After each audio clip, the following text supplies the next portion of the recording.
ओम श्री शंकराचार्य नवावतारम विश्वेश्वरं विश्वगुरुं प्रणम्य वेदांत शास्त्र श्रवणालसाना बोधाय पूर्वे कमपि प्रबंधं शंकरं शंकराचार्यं केशवं बादरायणं सूत्रभाष्यकृतौ वन्दे भगवन्तौ पुनः पुनः ईश्वरो गुरुरात्मेति मूर्तिभेदविभागिने व्योमवद्व्याप्तदेहाय दक्षिणामूर्तये नमः। ओम शांति शांति शांति।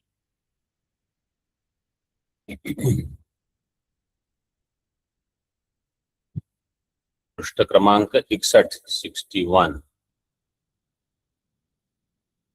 ननु मूल में देखिए, ननु एकेनैव घटाति ज्ञानेन आवरणस्य भंगे सद्यो मुक्ति प्रसंगः। अगर एक ही आवरण है, घट का आवरण और ब्रह्म का आवरण एक ही होने पर घट का ज्ञान होने से केवल घट अज्ञान की निवृत्ति नहीं होगी, अज्ञान सामान्य की निवृत्ति हो जाएगी। मतलब एक ही अज्ञान है, अज्ञान की निवृत्ति हो जाएगी घट ज्ञान से। तो एकेनैव घटाति ज्ञानेन आवरणस्य भंगे सद्यो मुक्ति प्रसंग, सद्यो मुक्ति हो जाएगी। क्यों? अज्ञान से एकत्वात्।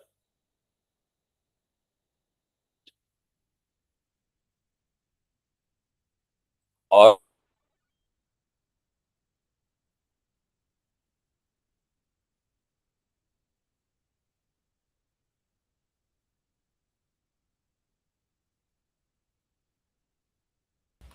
Cannot hear Swamiji. नाना अज्ञान पक्षे अपि एक। Now we can hear Swamiji. After Ajnanasya Ekatvat we could not hear.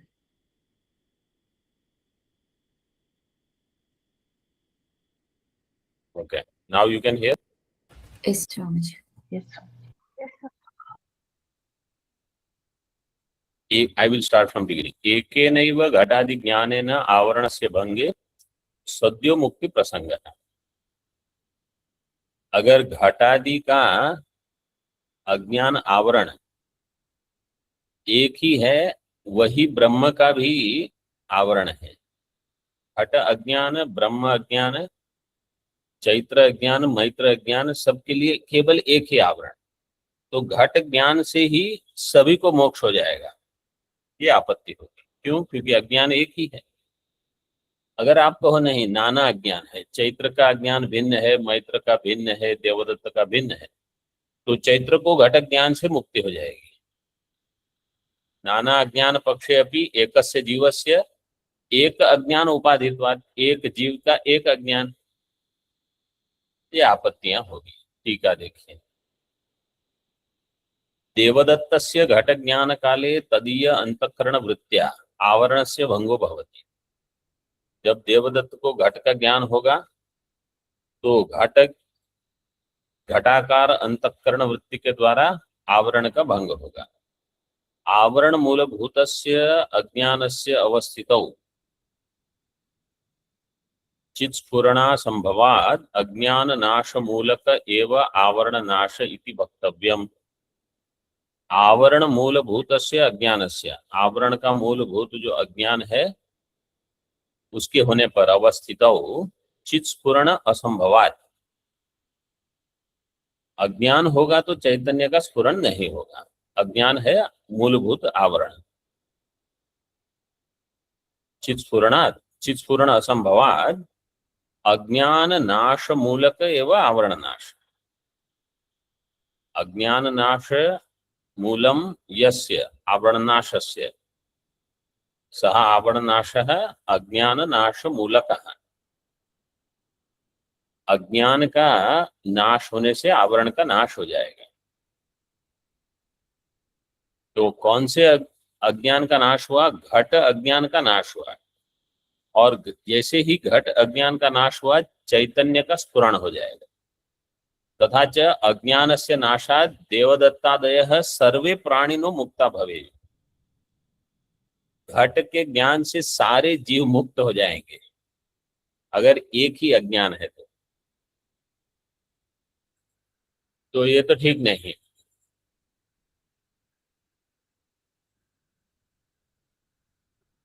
आगे कहते हैं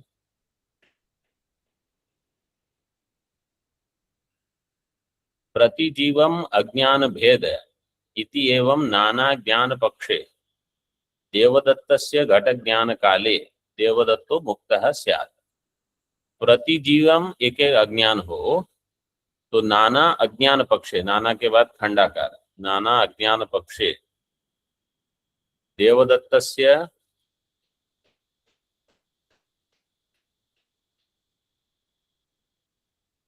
घट ज्ञान काले देवदत्तो मुक्तः स्यात्। देवदत्त को जब घट ज्ञान होगा तो देवदत्त मुक्त हो जाएगा, चैत्र मैत्र भले मुक्त न हो। ये भी दोष है। इति दोषस् तद अवस्था एवं, तद अवस्था यस्य दोषस्य स दोषः तद अवस्था, वो दोष वैसे का वैसा ही रहा। न सिद्धांत उत्तर देते हैं उत्तेजकेन मणेरिव वृत्त्यावरणस्य अभिभवांगीकारात्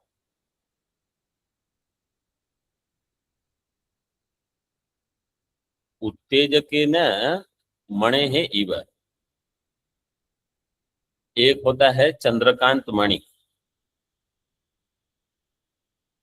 वो है प्रतिबंधक, और एक होता है सूर्यकांत मणि जो है उत्तेजक। वन्नी में दाह की शक्ति है, वन्नी की दाह शक्ति चंद्रकांत मणि के द्वारा प्रतिबंधित होती है। चंद्रकांत मणि जो है वो अग्नि को दहन करने का अवकाश नहीं देती, लेकिन वहीं अगर उत्तेजक हो तो अग्नि दहन कर सकती है।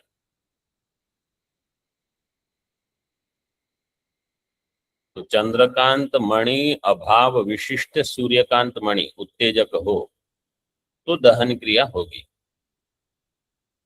ये विचार जो अद्वैत सिद्धि वगैरह पढ़ते हैं, चित सुखी वगैरह, वहां ये सब विचार दिए हैं।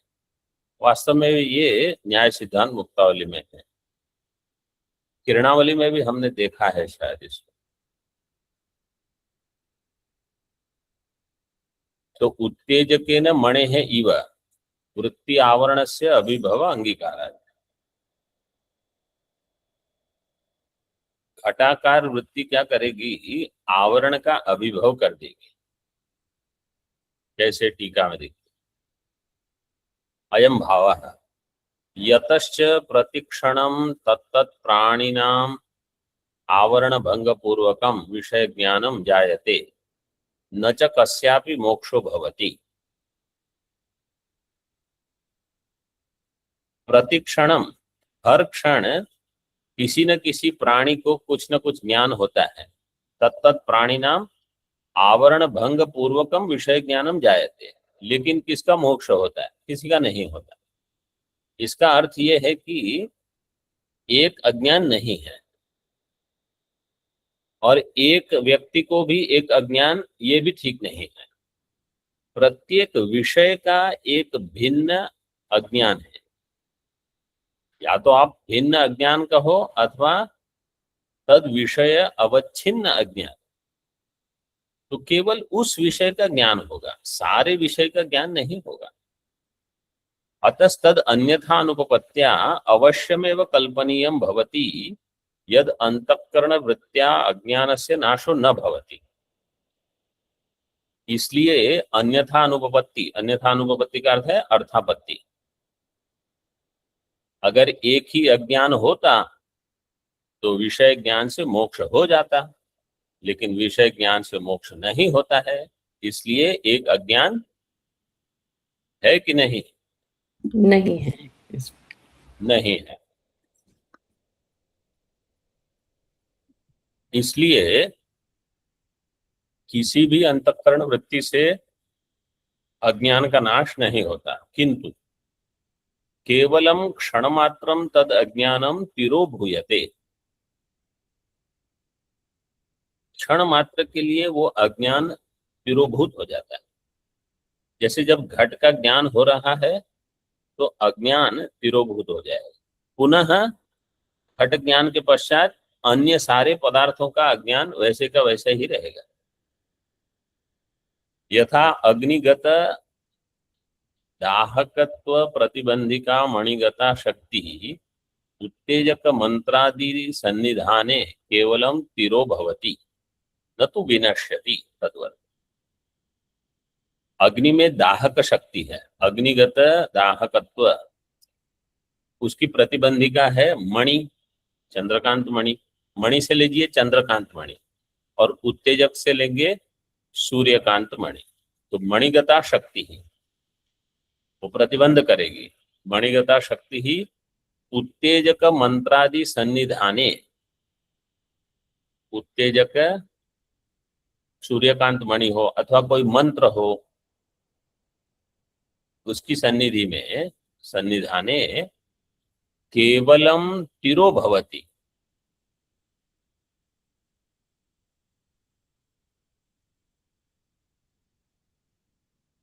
न तो विनश्यति। वो दाहकत्व प्रतिबंधी का जो शक्ति है वो केवल थोड़े समय के लिए प्रतिबंधित हो जाएगी, नाश नहीं होगा। जैसे उत्तेजक चला गया पुनः प्रतिबंध का सामर्थ्य चंद्रकांत मणि में है, तद्वत् तथा च प्रमाणजन्य अंतःकरण वृत्ति अभाव सहकृतम अज्ञानम सती भाति अपि वस्तुनि नास्ति न भाति इति प्रतीति जनन समर्थम आवरणम इति उच्यते। प्रमाणजन्य अंतःकरण वृत्ति, जैसे घटाकार वृत्ति प्रमाणजन्य है, अंतःकरण की वृत्ति है, उस वृत्ति के अभाव सहकृत, जब ये वृत्ति नहीं है, ऐसी वृत्तियां जब नहीं होती, अभाव सहकृतम अज्ञानम सती भाति अपि वस्तुनि नास्ति न भाति इति प्रतीति। अंतःकरण वृत्ति जब न हो तो अज्ञान क्या करेगा? सती भाति वस्तुनि, जो घट है और इसका भान हो सकता है लेकिन उसके ऊपर आवरण कर देगा, तो प्रतीति क्या होगी? नास्ति न भाति इति, नास्ति न भाति इति प्रतीति जनन समर्थम आवरणम इति उच्यते। पंचदशी में प्रतिबंध की परिभाषा क्या दी है? प्रथम अध्याय में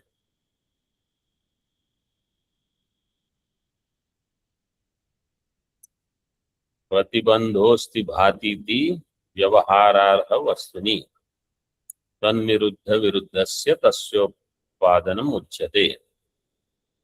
प्रतिबंधोस्ति भातीति, अस्ति भातीति वस्तुनि, व्यवहार योग्य वस्तु जो है जिसमें अस्ति भाति हो सकता है, ऐसी वस्तु का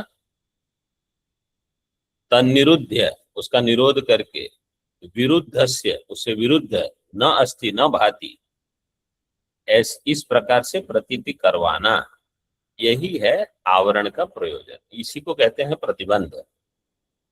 प्रथम अध्याय में शायद 15वां श्लोक होगा, 14 या 15। टीका में देखिए, प्रमाणम क्रिया भागावच्छिन्नश्चिदंशः। प्रमाण क्या है? क्रिया भाग अवच्छिन्न चैतन्य अंश, चिदंश। तज्जन्या या अंतःकरण वृत्तिर घटादि विषय निष्ठा, तज्जन्या अंतःकरण वृत्ति घटादि विषय निष्ठा, घटादि विषय में जो घटादि विषय के जो अंतःकरण वृत्ति है, विषयम व्याप्य अवस्थिता, घटाकार विषय को व्याप्त करके जो रहती है, सूक्ष्म सात्विकी अंतःकरण छाया, अंतःकरण की वृत्ति जिसमें घटाकार है, तद अभाव विशिष्टम अज्ञान, ऐसा अज्ञान वृत्ति के अभाव में विद्यमाने अपि वस्तुनि नास्ति वस्तु, घटाकार वृत्ति नहीं है तो घटो नास्ति, ये बुद्धि बनेगी। विद्यमाने अपि वस्तुनि नास्ति वस्तु इति आकारिकां प्रतीतिम जनयति, ऐसी प्रतीति उत्पन्न करवाता है। कौन? अज्ञान। तथा प्रकाशिते भी वस्तुनि न भाति वस्तु इति आकारिकां प्रतीतिम जनयति, और प्रकाशित वस्तु में न भाति, तो न अस्ति न भाति। तथा च तादृश प्रतीति जनकम अज्ञानम, तो तादृश प्रतीति का जनक है अज्ञान।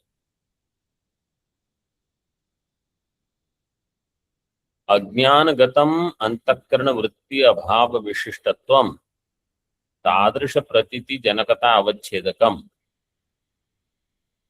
अज्ञानगतम अंतःकरण वृत्ति अभाव विशिष्टत्वम,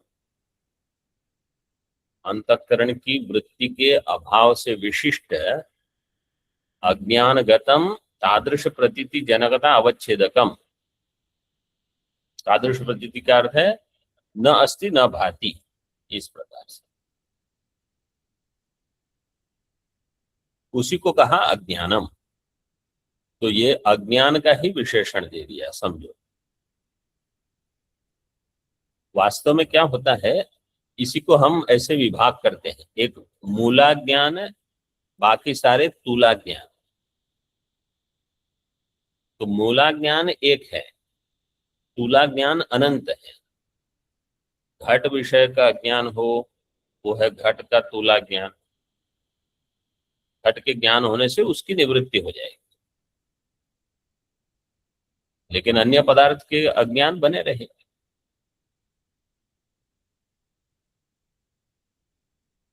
फिर समझो उस घट में पहले जल भरा था, फिर उसको खाली कर दिया, तो अभी नूतन घट ज्ञान होगा। फिर उसमें अभी दूध भर दिया, फिर से घट का ज्ञान, क्योंकि वहां स्मरण नहीं होगा। प्रत्यभिज्ञा कब होगी? जब घट वही का वही है, लेकिन पहले रिक्त घट था खाली, फिर जल से भरा हुआ, फिर रिक्त, फिर दुग्ध से भरा हुआ, तो प्रत्यभिज्ञा नहीं होगी, क्योंकि उसके विशेषण भिन्न है। जातायान्तु अंतःकरण वृत्ता उक्त प्रतीति जनकता अवच्छेदकी भूतस्य अंतःकरण वृत्ति अभाव विशिष्टत्वस्य अभावात् विद्यमानमपि अज्ञानं नास्ति न भाति इति प्रतीति रूपम स्वकार्यं जनयितुं न प्रभवति। अंतःकरण वृत्ति जब उत्पन्न हो, जातायाम तो अंतःकरण वृत्तौ उक्त प्रतीति जनकता अवच्छेदकी भूतस्य अंतःकरण वृत्ति अभाव विशिष्टत्वस्य, अंतःकरण वृत्ति के अभाव विशिष्ट जो अज्ञान है, अब वृत्ति उत्पन्न हो गई तो अंतःकरण वृत्ति अभाव विशिष्टत्व रहा नहीं, क्योंकि अभी अंतःकरण वृत्ति है। अंतःकरण वृत्ति होने से वो जो अज्ञानम है,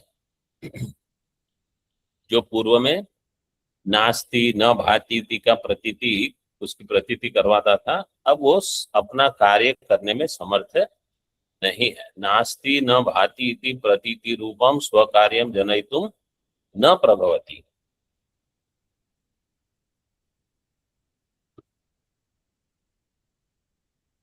अयमेव अज्ञानस्य तिरोभाव, यही अज्ञान का तिरोभाव हो गया। तो कौन सा अज्ञान का तिरोभाव हुआ?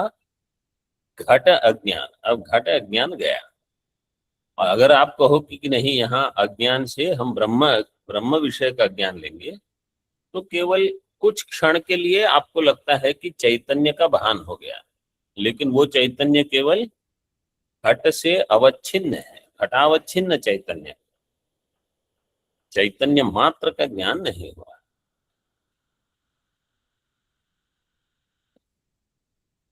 भाष्य मूल में वृत्तौ जातायाम तु अवच्छेदक अभावात् विद्यमानम अपि अविद्यमान समम एव इति न स्वकार्य समर्थम अज्ञानम तेन अभिभूतम इत्युच्यते।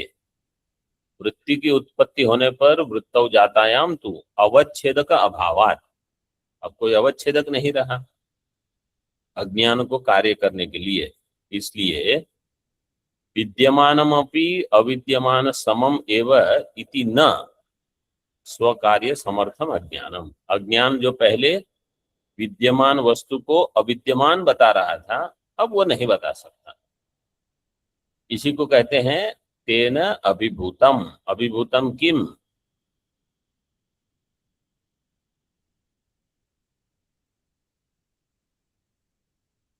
अज्ञानम। अज्ञानम। अज्ञानम, अभिभूतम अज्ञानम।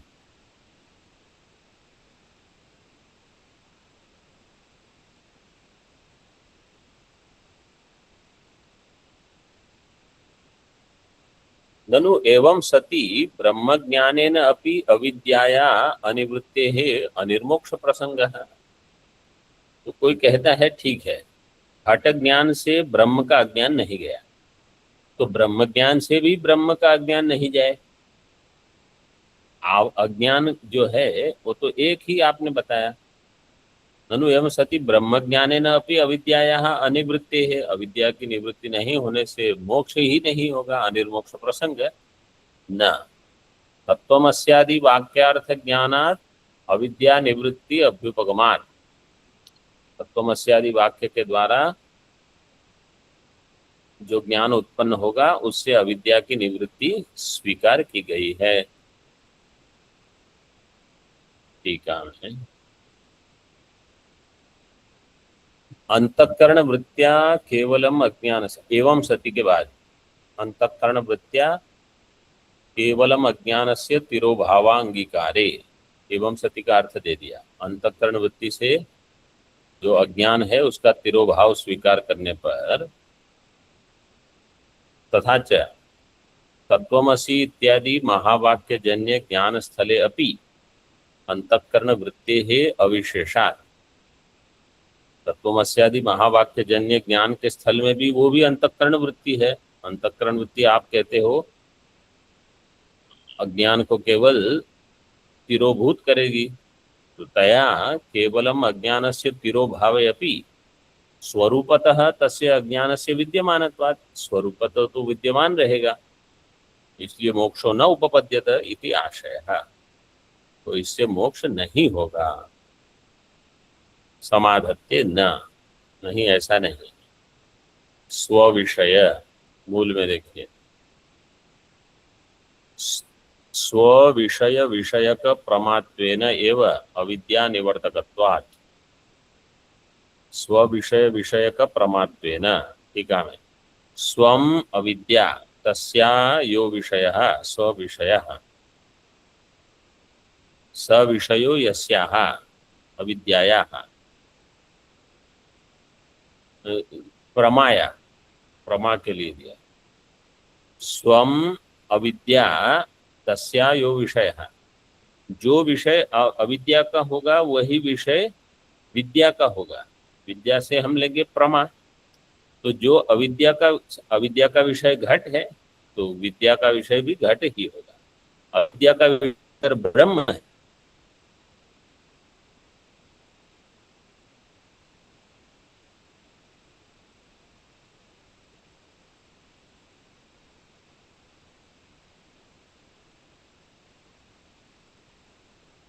का होगा। स्व विषय विषय का प्रमा, स्व से लेंगे अविद्या, अविद्या विषय है जिस अविद्या का जो विषय है, अविद्या का विषय समझो घट है, उस घट विषय का प्रमा। अविद्या का विषय अगर ब्रह्म है तो ब्रह्म विषय का प्रमा, तस्याः भाव प्रमात्व तेन एव अविद्या निवर्तकत्व, उसी से अविद्या की निवृत्ति होगी। तो अविद्या का विषय क्या है?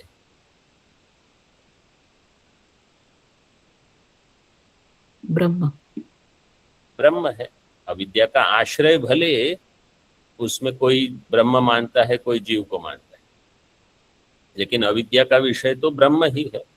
तो स्व विषय, अविद्या विषय, विषय का प्रमा, ब्रह्म विषय का प्रमा, वो अविद्या की निवृत्ति करती है। अनेनैव रूपेण ज्ञानम अविद्यायाः निवर्तकम भवति, इस प्रकार से ज्ञान अविद्या का निवर्तक हो जाएगा। मूल में महावाक्यार्थ ज्ञानस्यैव अबाधित विषयतया प्रमात्वात्, वास्तव में केवल महावाक्यार्थ का जो ज्ञान होगा, ब्रह्म ज्ञान, वही अबाधित विषय का ज्ञान है। अबाधित विषयतया प्रमात्वात्, बाकी जितने ज्ञान होंगे वो तो बाधित विषय है, जागृत काल में उपलब्ध है, स्वप्न में नहीं। तो इसलिए बाकी जो ज्ञान है वो वास्तव में प्रमा नहीं है। वो बताते हैं प्रत्यक्षादि नाम तो बाधित विषयतया भ्रमत्वे अपि व्यवहार सामर्थ्येन प्रामाण्य अभिमानात्, प्रत्यक्षादि नाम तो बाधित विषय, प्रत्यक्षादि प्रमाण से जो उपलब्ध विषय है वो तो बाधित है, बाधित विषयतया वो भ्रांति है। भ्रमत्वे अपि व्यवहार सामर्थ्य, उसमें व्यवहार सामर्थ्य है, इसलिए प्रामाण्य का अभिमान हम बताते हैं। नहीं नहीं, ये वास्तविक है। वो वास्तविक नहीं है, ऐसा लगता है कि वो वास्तविक है।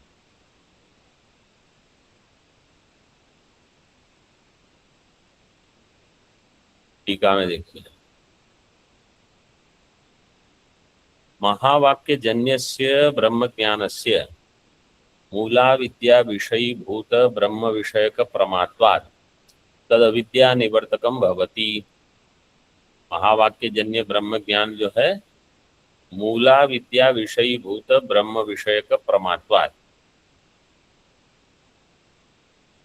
अभी देखिए मूला विद्या तुला विद्या, महावाक्य जन्य जो ब्रह्म ज्ञान है वो मूला विद्या का जो विषय है ब्रह्म, तद विषय का प्रमा होती है महावाक्य जन्य, इसलिए वो अविद्या का निवर्तक है, मूला विद्या का निवर्तकम भवति। अयम घट इत्यादि ज्ञान स्थले तु नैवम, लेकिन घट ज्ञान के स्थल पर ऐसा नहीं है।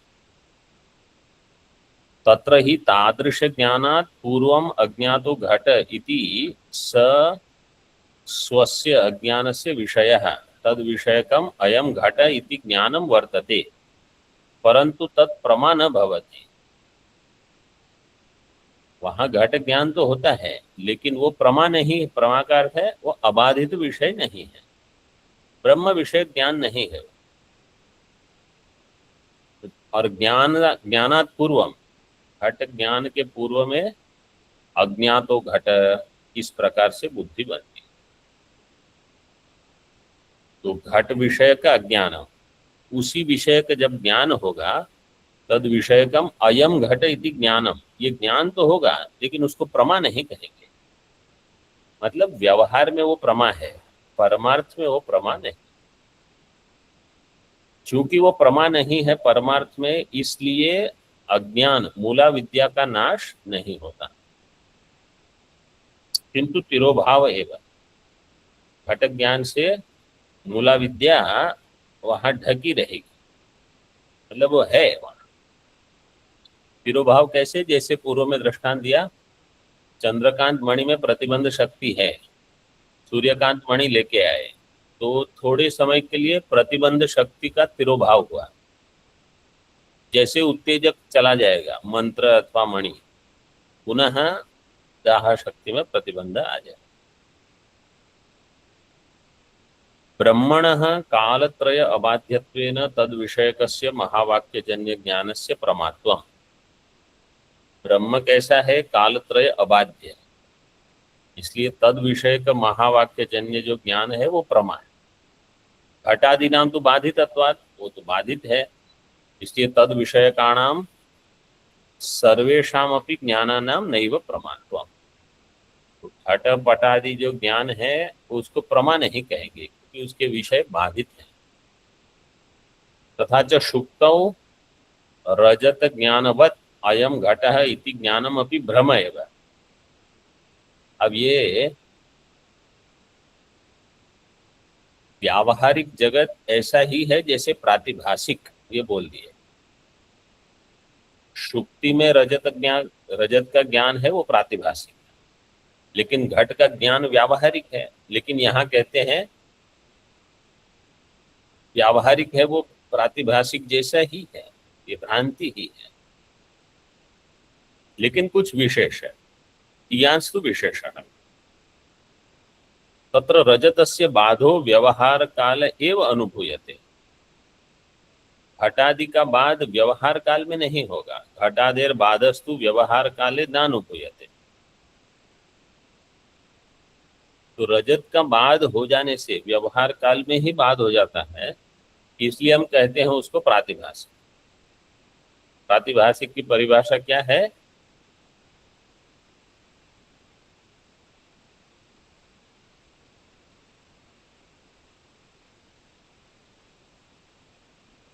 प्रातिभाषिक की परिभाषा क्या? ज्ञातैक सत्वम्। ब्रह्म ज्ञान इतर ज्ञान बाध्यत्वम, ये प्रातिभाषिक। और व्यावहारिक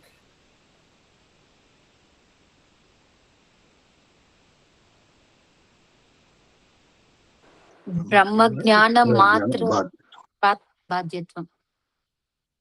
ब्रह्म ज्ञान मात्र बाध्यत्व, केवल ब्रह्म ज्ञान से ही इसका बाद है।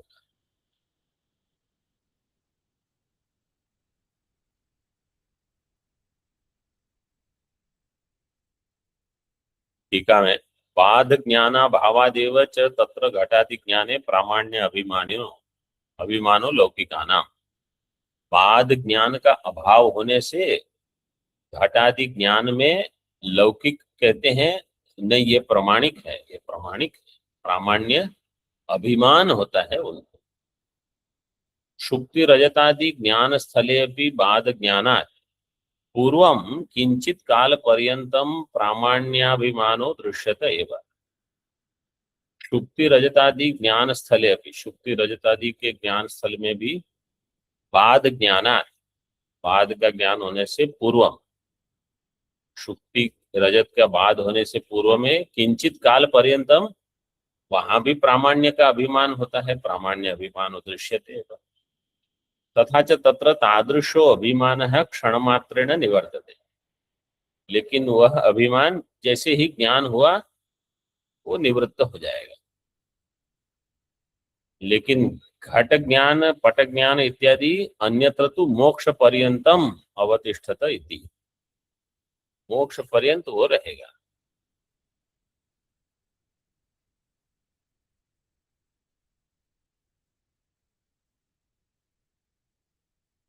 ननु घटादि ज्ञानानां वस्तुतः प्रमात्वा भावात् तेन अज्ञानस्य न विनाशः किंतु केवलं तिरोभाव एव इति चेत् तर्हि ज्ञानम अज्ञानस्य विनाशकम इति एवं तयोर्विनाश्य विनाशक भावः कुत्र दृष्टो यद बलान् महावाक्यजन्य ज्ञानस्य अज्ञाननाशकत्वं कल्प्यते इति चेत्। अब पूर्व पक्षी अलग प्रकार से, अगर आप कहोगे कि घटादि का ज्ञान प्रमा नहीं है, केवल ब्रह्म का ज्ञान ही प्रमा है, तो घटादि ज्ञानानां वस्तुतः प्रमात्व अभावात् तेन अज्ञानस्य न विनाशः, तो अज्ञान का विनाश कैसे होगा? किंतु केवलम तिरोभाव एवं, अज्ञान का केवल तिरोभाव ही होगा। अगर आप ऐसा मानते हो तो ज्ञान और अज्ञान का विरोध है। ज्ञान विनाशक है, ज्ञानम अज्ञानस्य विनाशकम, और ज्ञान और अज्ञान के बीच विनाश्य विनाशक भाव है, ये आपने कहाँ देखा? तो व्यावहारिक जगत में हम जब देखते हैं तभी हम ब्रह्म के लिए ये लगाते हैं, तो ये होगा ही नहीं। जिसके बल से आप कहोगे कि महावाक्य जन्य ज्ञानस्य अज्ञान नाशकत्वम अस्ति, ऐसी कल्पना करते हो, इति चेत न शुक वामदेवादा वाप्त वाक्यात् तथा दर्शनात्। शुक वामदेव इनके आप्त वाक्य के बल पर ऐसा देखा जाता है। इसका अन्य प्रकार से समाधान ऐसे दे सकते हैं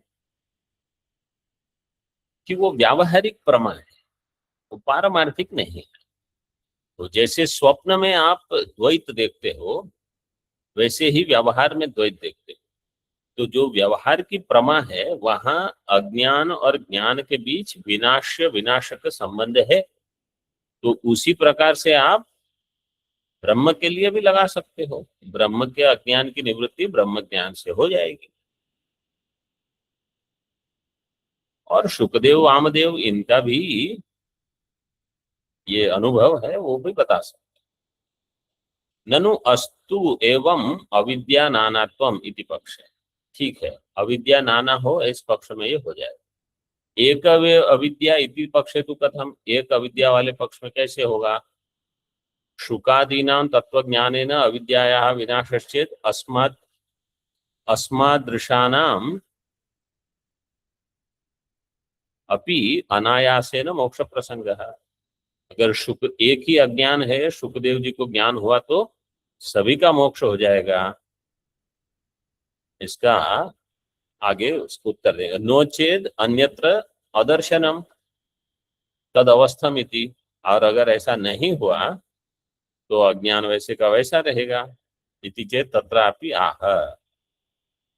ओम पूर्णमदः पूर्णमिदं पूर्णात् पूर्णमुदच्यते पूर्णस्य पूर्णमादाय पूर्णमेवावशिष्यते। ओम शांति शांति शांति। शंकरं शंकराचार्यं केशवं बादरायणं सूत्रभाष्यकृतौ वन्दे भगवन्तौ पुनः पुनः। ईश्वरो गुरुरात्मेति मूर्तिभेदविभागिने व्योमवद्व्याप्तदेहाय दक्षिणामूर्तये नमः। ओम शांति शांति शांति।